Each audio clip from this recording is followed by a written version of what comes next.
Buenas tardes, mis queridos y queridas estudiantes. Estamos en una nueva clase, una nueva edición de esta asignatura tan hermosa como proyecto de investigación en las ciencias sociales.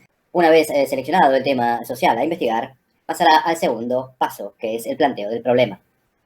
El planteo del problema es algo que va de lo general a lo particular. Y con respecto a esto, tenemos la opinión y el móvil, un colega que ha ido a el campo de investigación. Con ustedes, ¿cómo le va, estimado Víctor? Muy buenas tardes, estimado Víctor. Estamos desde el Parque Lezama transmitiendo en vivo, como ustedes pueden ver.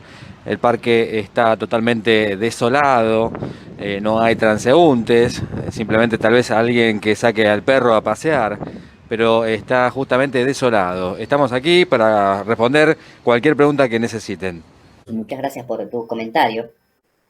Es verdad también que el tema social, el tema general, puede hacerse mucho más limitado al efectuarse sobre ese mismo tema social. Las preguntas del cuándo y dónde, que responden justamente al tiempo y al lugar de donde quiero aplicar ese tema social general. Y además que una vez respondidas esas dos preguntas sobre ese tema social, poder justamente aplicar al tema específico como respuesta a esas preguntas, poder aplicar una delimitación mayor aún para tener un tema más específico en particular. ¿Es verdad esto?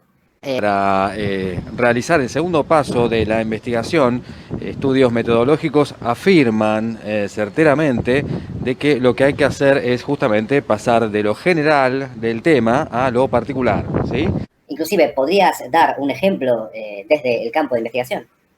Bueno, si tomamos el tema general, el tema social, como por ejemplo los espacios públicos, podemos hacer el efecto de delimitación, ¿sí? O del efecto embudo, de ir pasando de lo más grande a lo más chiquito, y le vamos a justamente hacer las dos preguntas claves que tienen que ver con el tiempo y el espacio, que estas dos variables de las ciencias sociales, ¿no es cierto? Si le preguntamos a este tema general, el espacio público, dónde queremos estudiarlo y cuándo queremos estudiarlo, podemos justamente inferir de que podemos estudiar el espacio público en la ciudad de Buenos Aires, que vendría a ser el espacio, y en tiempos de pandemia, que vendría a ser el tiempo. Entonces, del tema social general, ¿sí?, que es el espacio público, pasamos al tema más específico, que es el espacio público en la ciudad de Buenos Aires en tiempos de pandemia.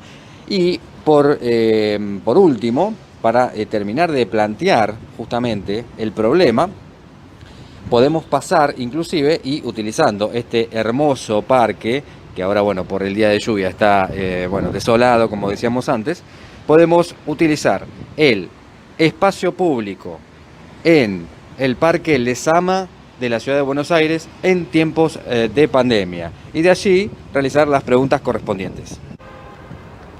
Las preguntas del tema en particular pueden ser sobrellevadas por las y los estudiantes de la siguiente manera. La utilización del espacio público en el Parque Lezama en el contexto de pandemia es nuestro tema particular y sobre él podemos aplicarle ciertas ciertos interrogantes que están delimitados por los objetos de estudio de, por ejemplo, la antropología, sociología, ciencias políticas, economía y demás ciencias sociales. Una de ellas, por ejemplo, podría ser qué tipo de actividades se realizan en el Parque Lezama, que tiene que ver con el objeto de estudio de la antropología, que tiene que ver justamente con las costumbres del ser humano y de las sociedades y las culturas, ¿no es cierto?